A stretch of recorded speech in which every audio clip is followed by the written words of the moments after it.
Huh, what a bundle of wires. Luckily it's all plug and play.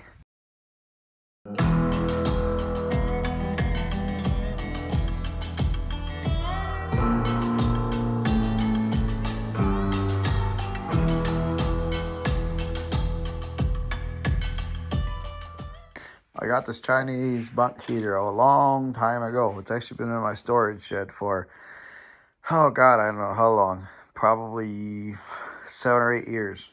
It's a pretty decent unit, and the only thing with this is it didn't come with any instructions. So first thing I've noticed with these Chinesium wonders is this fan doesn't spin. And I'll show you guys what you got to do with it. As you can see, it only goes one way. Well, 2 ways, but it doesn't spin all the way around. So this is a common thing on these. Just take it apart. On this fan, see it's on these little splines. All you do is just kind of pull it out. Make sure it spins. And that's usually the common problem with these. See, I got it on too far now. These Chinese units, this fan won't spin on them because it hits. So there you go. Ta-da! And now the fan will spin. So if you got one, don't think it's defective. They're just pressed on too far. And then you can put it back together like so.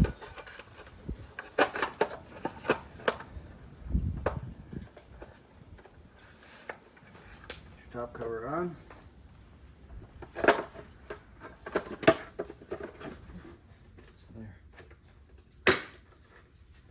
Ta-da!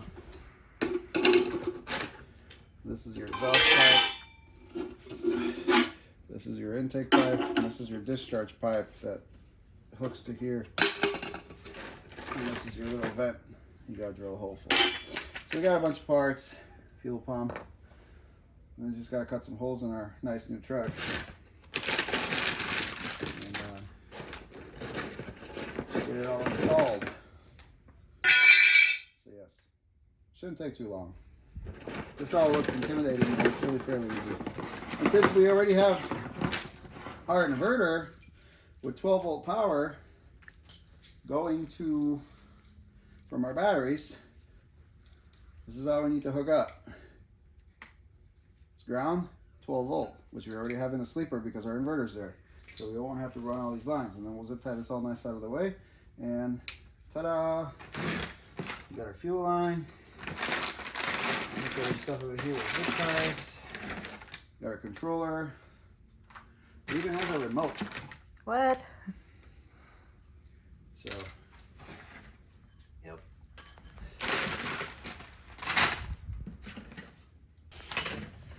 So we spun our studs in. It comes with this little toilet flapper gasket. Goes over this. It seals all this from the elements. So we're gonna push that guy on. We already got our holes marked underneath our sleeper. I kind of got one drilled. So I'm gonna go ahead and finish that real quick. And then we're gonna install this. So I have these studs spun on. And the studs will basically go right through our sleeper floor. And we'll just put our nuts on that are probably supplied in here somewhere and all this crap. Now we'll first, I want to install this guy, and after we install it, then we can kind of figure out how we want to run our wiring and where we want to mount our fuel pump. The fuel pump comes with this little isolator deal because the fuel pump, I guess, can get pretty loud. It ticks. So yeah, a lot of crap to stay warm, but it'll be worth it.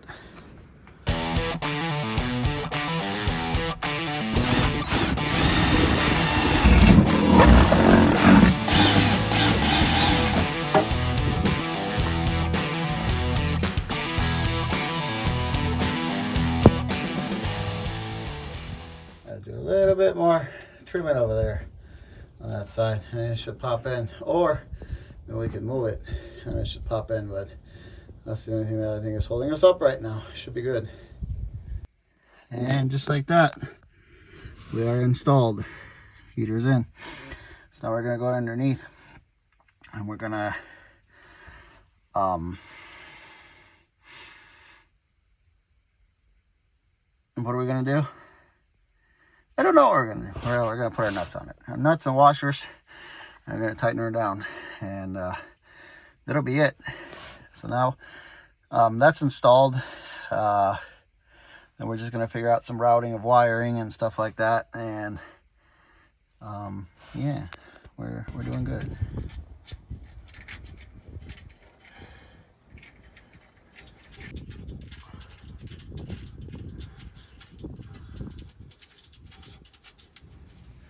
All right, so she's mounted. I just gotta run our hoses, our fuel line, and mount our fuel pump somewhere underneath here. I'm gonna figure out where I wanna do that.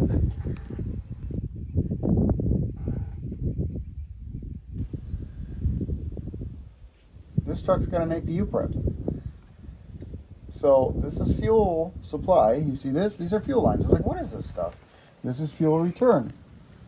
This is for your water lines. Run to the back of the APU. How cool is that? So what I'm gonna do is I'm gonna do this. We're gonna get a fitting, and we're just gonna run our fuel from that. So I was just gonna mock this guy up with zip ties, but I think I'm actually just gonna mount it here. There's no room in between the crossmember and the cab to put it in because the crossmembers are so shallow. So we're just gonna mount it like that. And I was thinking about mounting it like that, but it's not gonna work because it's still gonna hang down. So I think what we're gonna do is probably just leave it like so, and then we're gonna tilt it when we're gonna pull the fuel line out. The fan, it'll go at an angle. Don't worry, we'll cut these zip ties off, but that's on there, so that's not going anywhere. I also, our port over here, I undid it, and there is fuel at it. So we're gonna go get a fitting like this, probably a barb, and we're gonna put it in here, and that's where we're gonna get our fuel from, which is pretty freaking neat, because originally I was just gonna tap into the fuel tank's vent with one of those pickup tubes that I have, but I think this will work way better. So I'm gonna run our hoses and then run our fuel line, kind of, and figure that part out. And then, yeah, we're gonna make a trip to the hardware store here and get one of these guys. I'm gonna have to take this with me so I can find the right size. It looks probably like a 3/8 pipe thread, so, but I don't want to run back and forth. So for now, I think we're okay. We're gonna run our hoses, put our clamps on those guys, run some fuel line, and I think we'll be done underneath here other than that guy. So yeah. Oh, we gotta drill one more hole because there's an actual, on the fuel pump here, right there, there's an electrical connector that we gotta plug in. So we'll drill another little hole and we'll put a grommet in there.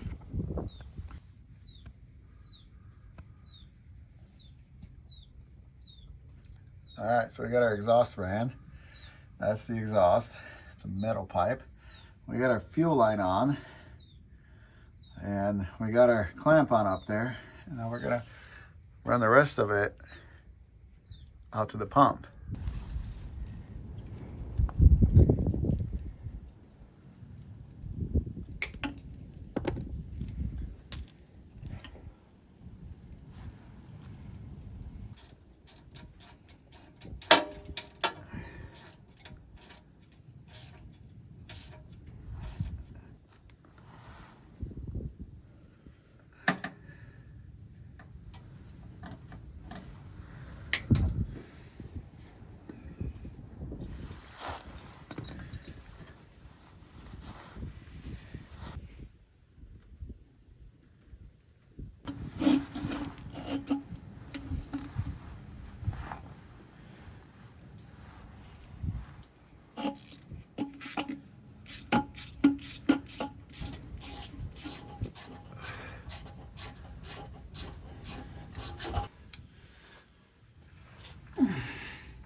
So got everything done. Fuel line, exhaust, fresh air intake, pump. And then we got our line. We're gonna run it over here. We don't have our fitting yet. I'm gonna take a couple zip ties and zip tie this line up so it's not hanging down so low. I was able to clean my drive shaft here real nice by sliding around on it. So that's awesome. But yeah, we're gonna go get a fitting for that. And now we gotta drill our hole somewhere over here. And we're gonna run our connector down to our fuel pump. Then we got to go inside and do some work. So we're almost done underneath here other than that. So I'm going to get a couple of zip ties some of that stuff out of the way so it looks prettier, and I'll show you guys what the finished product here kind of looks like. So we drilled our hole for our connector. We put our grommet in there. We got everything zip tied to the line. It's kind of, well, it's out of the way. The pump's okay like that. Intake, exhaust. This is still hanging, and we got to put our fitting in here, and we'll be done with underneath here. So we'll feed our connector through here real quick, go inside the truck and plug it in. Found the right size fitting for our little APU adapter, fuel line adapter. I'm gonna put some crap on here because it's piped right. We don't want it leaking, and we're gonna tighten her down. Plug our fuel line into that, and then we can cut some holes on the interior and get this thing maybe chooching today. I will want to try it out here in a minute because it's cold and it's freaking raining today, so I'm not gonna get much done, and I got a lot to do. Got our fitting, got our fuel line. It ain't pretty, but ain't nobody got to look at it. It's to serve a function. It's not like you can see it anyway. Got our exhaust routed all done.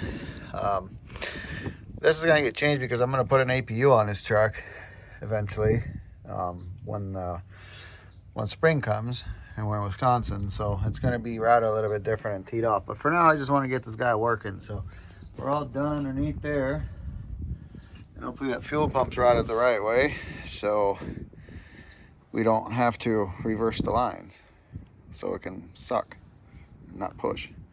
All right, so now we got to go and inside. We're going to figure out our mounting situation in there.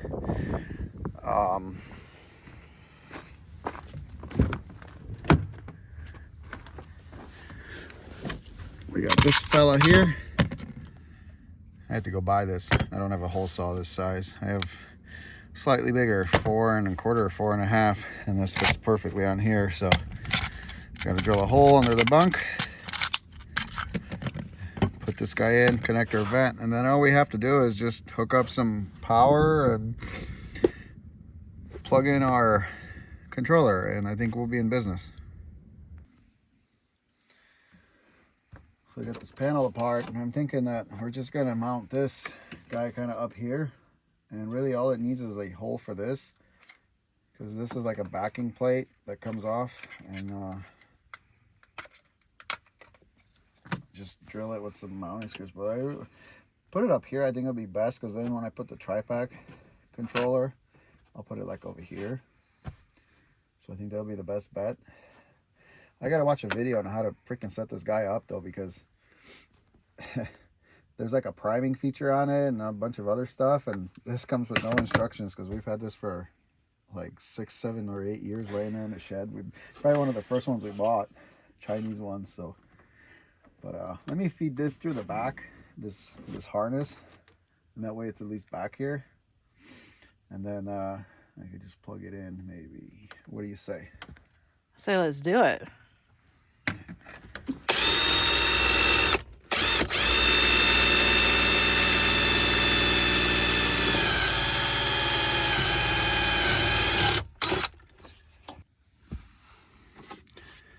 Got our hole drilled, got our connector through. So I just gotta connect the two, like so. They're gonna hang this guy up here. It's gonna cover up that hole. It's gonna cover up the wiring hole. So I'll give you guys a shot of how it's all done and mounted and finished. Yeah. I like it. And it's so old. It's super clean. Good install work.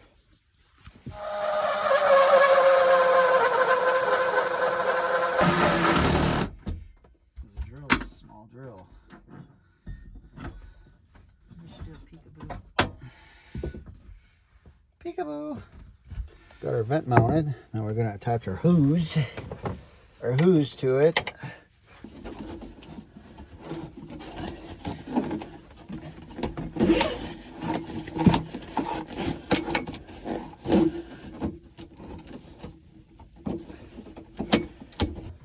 So we're done with our install. The only thing I have to do now is I'm gonna connect the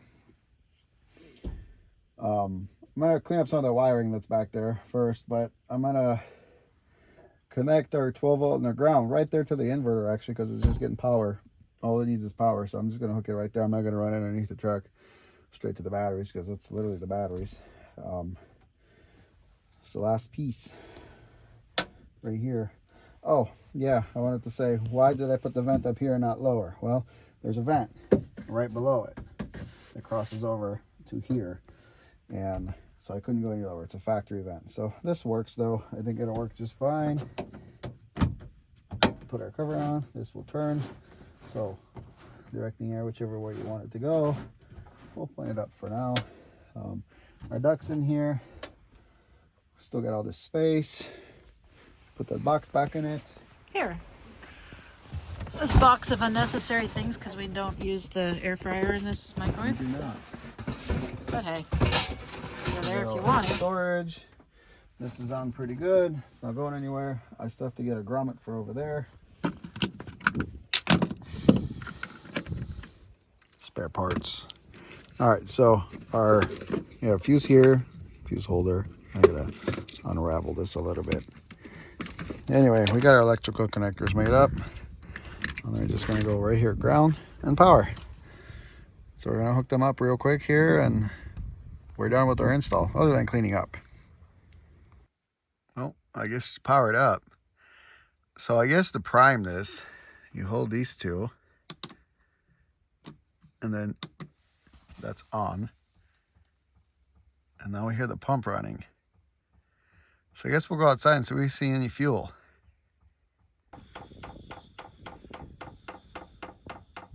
That's pretty cool. It's actually priming itself. So, problem, again, they don't tell you which way this thing flows. We are pushing fuel back to the truck. We have to flip it around, the pump, and change these over. So we're gonna do that now. All right, so we got the old switcheroo done. Let's go ahead and try to prime it again.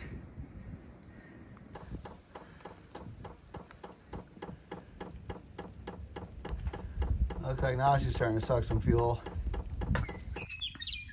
So I made this contraption. I went and got a tube because the other one broke off when I was trying to stick it in there. And we have to resort to this guy because the problem is over here, this fuel pump's not strong enough to pull all that fuel out of there. So I have to go directly to the fuel tank and go directly to the source. So that's what we're gonna do. This is a bendable copper tube, which should be okay. And then we boogered that in there. Now with JB Weld, using epoxy, and it's actually really, really strong. The epoxy should be okay for the diesel fuel from what it says. But now the trick is try to get it in there, that hole. So we're gonna try to finagle it in there real quick. So this is our vent. Our vent's gonna go on top of there, because this goes into the vent hole, and then the vent vents through the top. So we're not going to be plugging up our fuel tank or anything like that. So yeah, this is a great deal, but these fuel pumps for these bunk heaters, I guess it's just not strong enough to pull through a valve. All right, so as you guys can see, I think our problem's finally solved. It seems to be pulling good fuel now. Still some air bubbles in it, obviously you're gonna have that, but this is the second time we're priming the pump, so it looks to be good. I think she'll chooch for us now. So that was a problem, I think, the whole time, was just you couldn't pull fuel from that, because that technically it goes through a bunch of lines up there. So it's a really long path back to the splitter valve. It's way underneath the sleeper there. And then it pulls it through those lines. So the APU pumps are a little bit stronger. They pull a lot more fuel. These don't, as you can hear. It just goes tick, tick, tick, tick, tick, tick, tick, tick. So this is either in Celsius, and you see it's Army hours because I don't know why it's saying that. This is either in Celsius or gigahertz. I have it set to Celsius. If you want to change it, you hit these two buttons. If you want to change it to Celsius, you hit these two buttons. So I'm just going to leave it on Celsius because I'm not Chinese. I don't know what gigahertz are. And this is working really good, guys. I mean, these are like $100-something on Amazon. So if it fails, I'm sure you could return it or just go get you another one.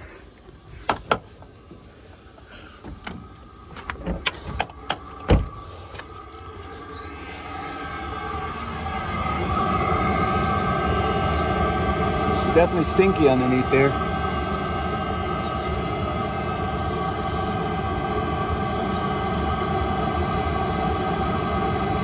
Smoking.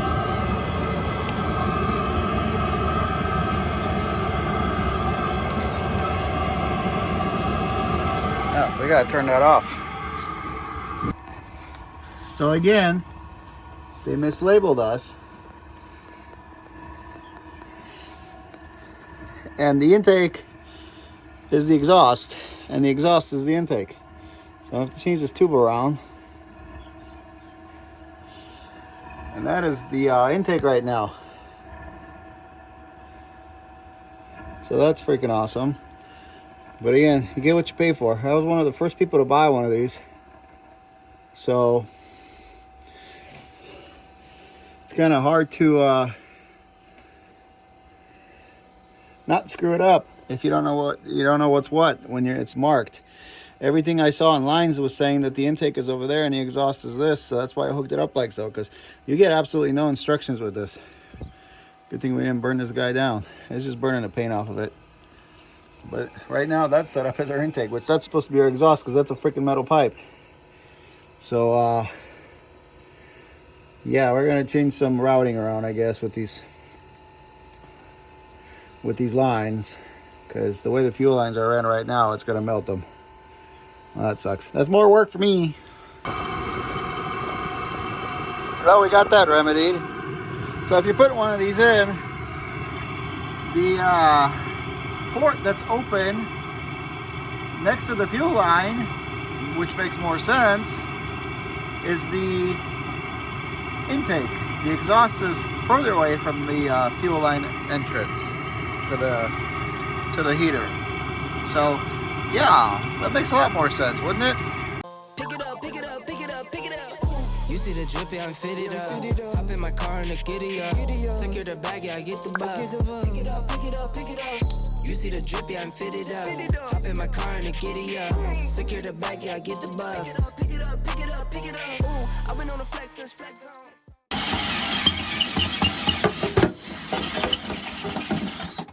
Man, that fights you. I hope you have safety goggles on. I don't. Do you want me to get them for you?